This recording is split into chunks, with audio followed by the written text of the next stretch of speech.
Queridos irmãos, estamos no 5º dia da nossa peregrinação em Roma. O nosso retiro da vida consagrada feminina da Europa e do Canadá avança e tem sido um tempo de grandes graças, de muitas visitações e de muitas decisões novas para uma vida radicalmente unida a Deus e repartindo do Cristo para sermos ardorosamente enviadas em missão e firmadas nessa vida contemplativa. Hoje é o dia dos mártires. Hoje a igreja celebra Santo Inácio de Antioquia, que morre de uma forma estrondosa, dando a vida de pé, com muita dignidade, sendo pão eucarístico para que a humanidade tenha sua vida. É como a nossa cruz, né, que representa justamente a Eucaristia ofertada para que o mundo tenha vida.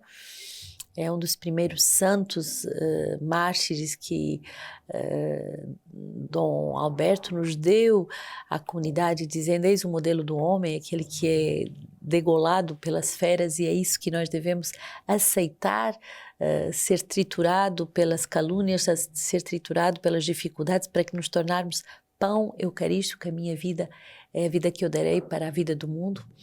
E hoje teremos esse dia inteiro no Coliseu, terra de santos, terra de mártires, onde cada ano se celebra a via sacra da Páscoa, da Sexta-feira Santa, a partir do Coliseu. Então o mundo inteiro vem onde o sangue dos cristãos foi derramado e que se tornou sementes de tantos cristãos. Vamos de manhã, antes de ir para o Coliseu, e é relativamente perto, para a 4ª Basílica Papal de São João Evangelista e São João Batista de Latrão. É uma basílica que nos faz entrar na escola joânica, tanto São João Batista, que é o padroeiro da vida consagrada, como também de São Evangelista, nosso padroeiro, o padroeiro do Verbo, aquele que repousa no coração de Jesus para escutar a sua voz. E a Basílica de São João é também a sede de Roma, a sede do bispo de Roma, e por isso é a catedral da Diocese de Roma, é a sede episcopal do bispo de Roma, que é o próprio Papa.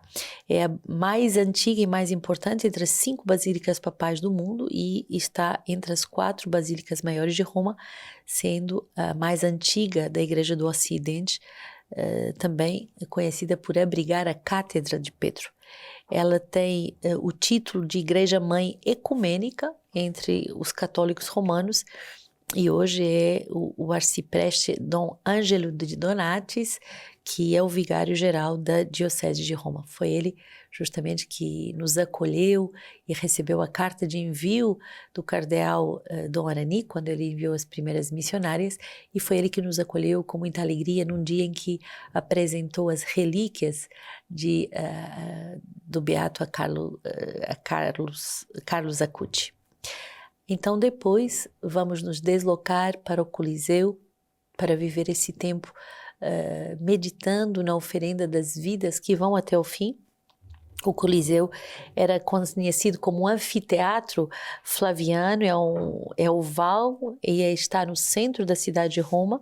A construção começou com o imperador Vespasiano em 72 depois de Cristo e foi concluído 8 anos depois. Então uma obra enorme, impressionante, a grandeza e tudo que era usado para os combates dos gladiadores e também para espetáculos públicos, tais como as simulações de batalhas marítimas. Então é impressionante porque eles enchiam o Coliseu de água para simular as batalhas marítimas e assim era animada a cidade de Roma com esses espetáculos. Também caças de animais selvagens, execuções, encenações de batalhas famosas, dramas baseados também na mitologia grega. E o prédio deixou então de ser habitado para entreter as pessoas a partir do tempo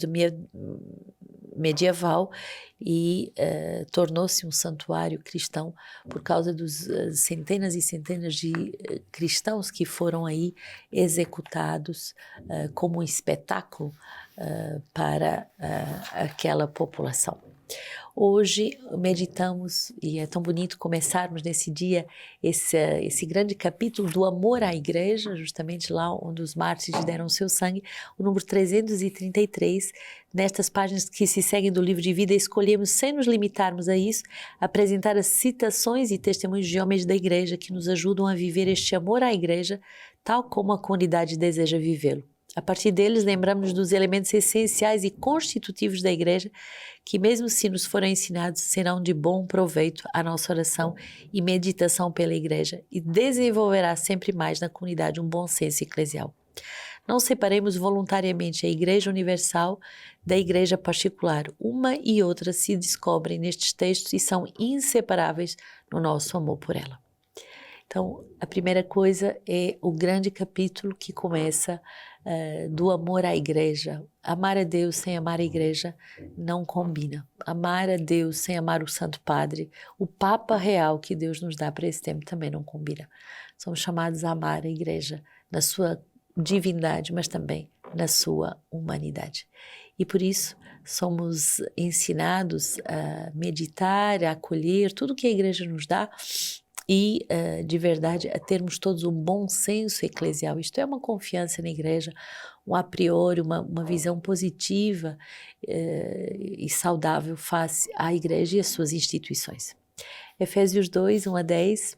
Vós estáveis mortos em vossos delitos e pecados. Neles vivíeis outrora, conforme os ídolos deste mundo, conforme o príncipe do poder do ar, o espírito que agora opera nos filhos da desobediência. Com eles nós também andávamos outrora nos desejos da nossa carne, satisfazendo as vontades da carne e os seus impulsos, e éramos, por natureza, como os demais, filhos da ira.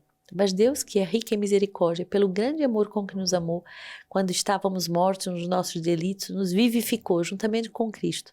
Pela graça foste salvos, e com Ele nos ressuscitou e nos fez assentar nos céus em Cristo Jesus, a fim de mostrar nos tempos vindouros a extraordinária riqueza da sua graça, pela sua bondade para conosco em Cristo Jesus. Pela graça foste salvos, por meio da fé, e isso não vem de vós, é dom de Deus. Não vem das obras, para que ninguém se encha de orgulho, pois somos criaturas dele, criados em Cristo Jesus, para as boas obras, que Deus já antes tinha preparado para que nelas andássemos.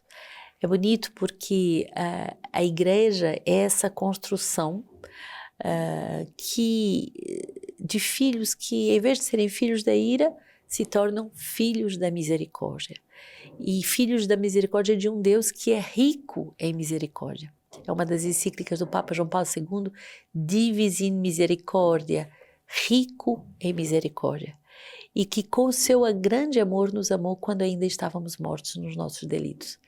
É sempre bom para a vida consagrada, mas para todos nós fazermos memória de que Deus nos amou primeiro, que Deus nos amou quando ainda éramos pecadores, cegos, totalmente contrários à vontade dele, e ele nos salvou e nos ressuscitou. Fostes salvos por meio da fé, mas isso não vem de nós. E num percurso, às vezes podemos esquecer que isso não vem de nós e podemos nos desolar ou nos inquietar quando não conseguimos estar à altura do chamado. Mas o que devemos fazer é cair de joelhos como os mártires, cair de joelhos como os anauímes de Deus e pedir: Senhor, reanima a minha fé, refaz essa eleição da minha vida, enche-me de novo com o mesmo espírito, com esse dom da misericórdia que não vem das obras, para que ninguém se encha de orgulho, mas tu já preparastes todas as obras para que nós andássemos nelas. Tão impressionante essa fala.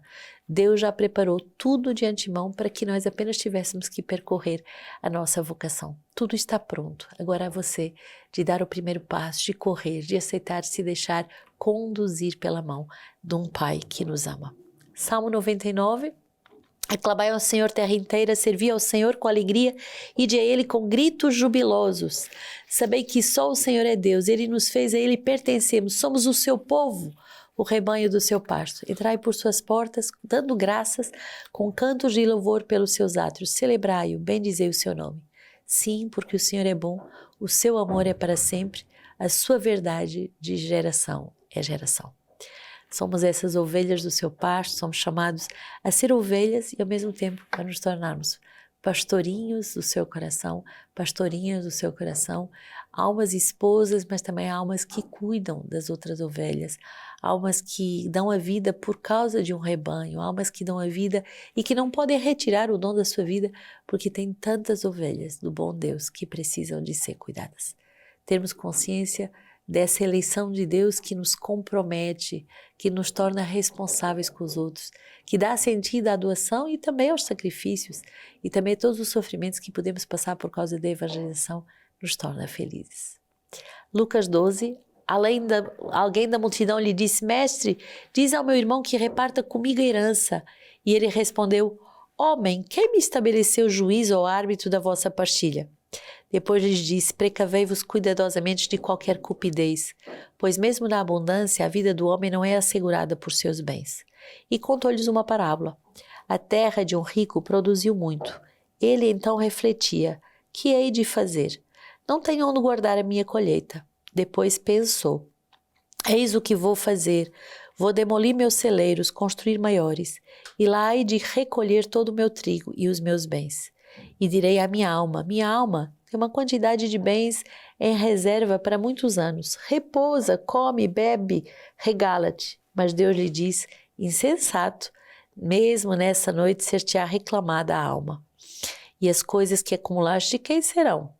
Assim acontece àquele que ajunta tesouros para si mesmo e não é rico para Deus. A vida consagrada é essa profissão de ser rico para Deus e de não ajuntar tesouros para si. É uma inversão de lógica, porque no mundo capitalista todos querem ter, comprar, adquirir, comprar mais, investir, aumentar o capital, aumentar a riqueza, aumentar. E quando morrermos, para onde isso vai? Mesmo aos pais, eu exorto que a grande herança que você pode dar aos seus filhos é a capacidade de recomeçar sempre em Deus.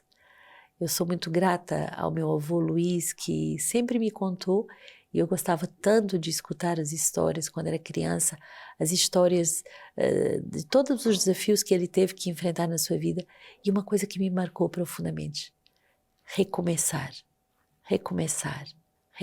sempre. Essa herança me marcou para sempre, e essa herança ninguém pode tirar.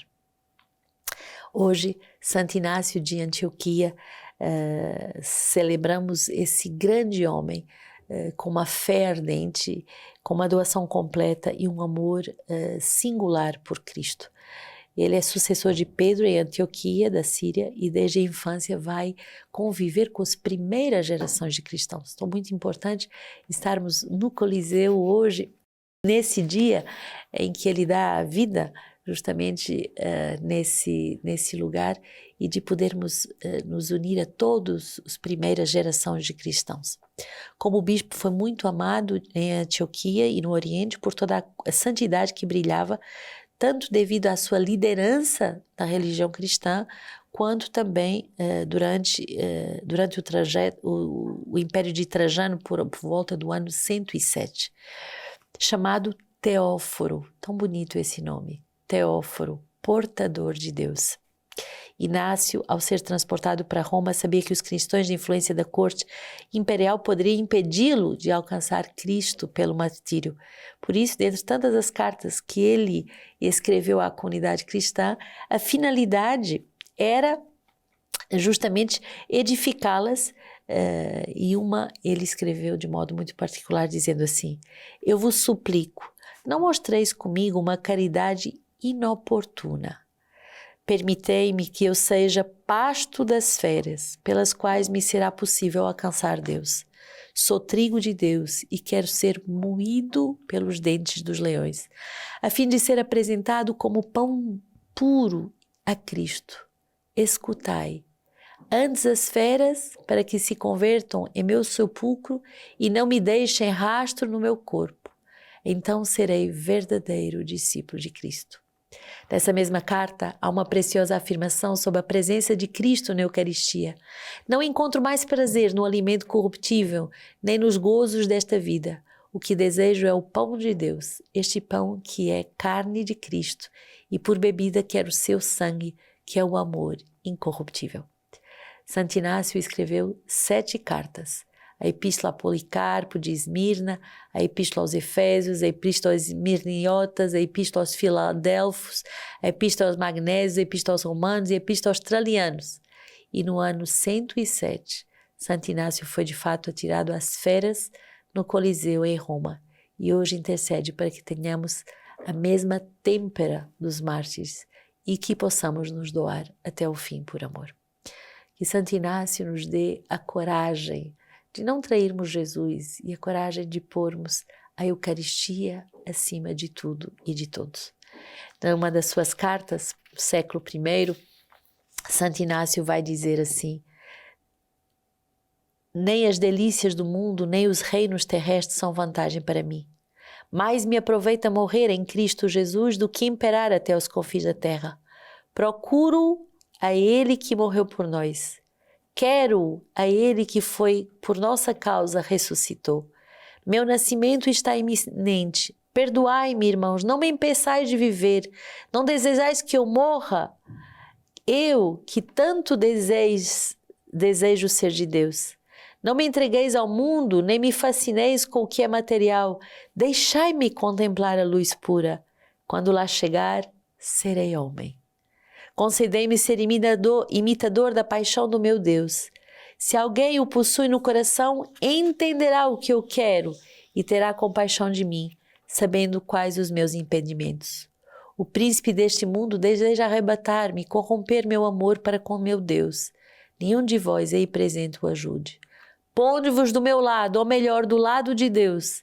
Não podeis dizer o nome de Jesus Cristo enquanto cobiçais o mundo. Quem inveja não mora em vós.